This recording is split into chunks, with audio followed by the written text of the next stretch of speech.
स्वराज की है, महागठबंधन तो बिल्कुल साइडलाइन है, उनका जो बयान है। मुझे नहीं पता, क्योंकि मैंने बहुत ज्यादा ध्यान केंद्रित किया नहीं जन स्वराज के ऊपर कि वो लोग क्या कर रहे हैं, जनता के बीच उनकी कितनी पकड़ है।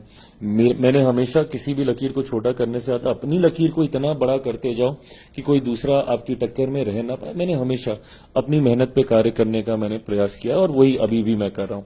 हैविंग सेड दैट, मैं ये भी मानता हूं, मैं बिहारियों की बुद्धिमत्ता पर मैं बहुत विश्वास करता हूं और मेरा ये अपना भी अनुभव है, मेरा ये अपना व्यक्तिगत अनुभव है, क्योंकि 2020 में मैं भी अकेले चुनाव लड़ रहा था और उस वक्त की भी आप तस्वीरें निकाल के देखिएगा, वीडियोस निकाल के देखिएगा, जिस तरीके से भीड़ आती थी मेरे रोड शो में, जिस तरीके से माहौल बनता था, कहीं ना कहीं मैं भी इसी कॉन्फिडेंस में था कि एक अच्छी संख्या के साथ मैं उस चुनाव को जीतूंगा।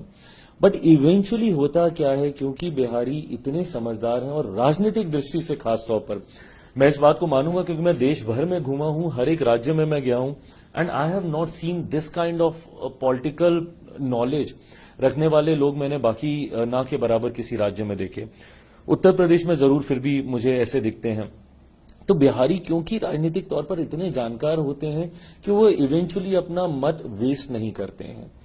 आज क्योंकि 2020 का मेरा अनुभव है, मुझे था कि मैं बहुत अच्छी सीटों से मैं जीत रहा हूं। मेरे हर एक प्रत्याशी ने मुझे आके बोला कि भैया एक रात पहले चुनाव पलट गया, भैया एक रात पहले चुनाव ये हो गया, 2 दिन तक तो बहुत अच्छा माहौल था, 2 दिन पहले चुनाव पलट गया। वो होता इसलिए है क्योंकि इवेंचुअली बिहारी ये डिसाइड करता है कि यार अगर इनको हमने जिता भी दिया तो ये अगले 5 साल तो सरकार से लड़ता ही रहेगा ना, क्या लाभ है इसको जिताने का। हमें अपने क्षेत्र का काम कराना, और क्षेत्र का काम सत्ता में रहने वाला विधायक करा पाएगा जिसकी केंद्र तक पकड़ हो।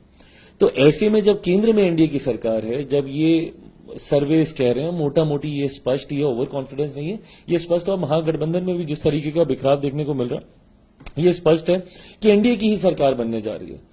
तो भैया हमने एक जन स्वराज के अगर हमने एक विधायक को जिता भी दिया तो क्या करेगा, ये अगले 5 साल विधानसभा में भी लड़ता झगड़ता रहेगा, केंद्र में भी इसको कोई नहीं पूछने वाला। तो ऐसे में माइट एज वेल हम लोग एक ऐसे एनडीए के ही प्रत्याशी को हम लोग जीत दिलाएं जो कि कम से कम विधानसभा में जाकर हम लोग की बात करे, केंद्र में प्रधानमंत्री जी से मिलकर हम लोग के कार्य कराने का प्रयास करे। तो इस दृष्टि से इवेंचुअली वो चुनाव जो है बायपोलर होके ही रह जाता है। और इस बार तो मैं बायपोलर भी मैं नहीं मानूंगा, क्योंकि दूसरी तरफ तो पोल खड़ा ही नहीं हो पाया है। तो यहां पे मैं मानता हूं कि इस बार अधिकांश विधायक एनडीए के होंगे।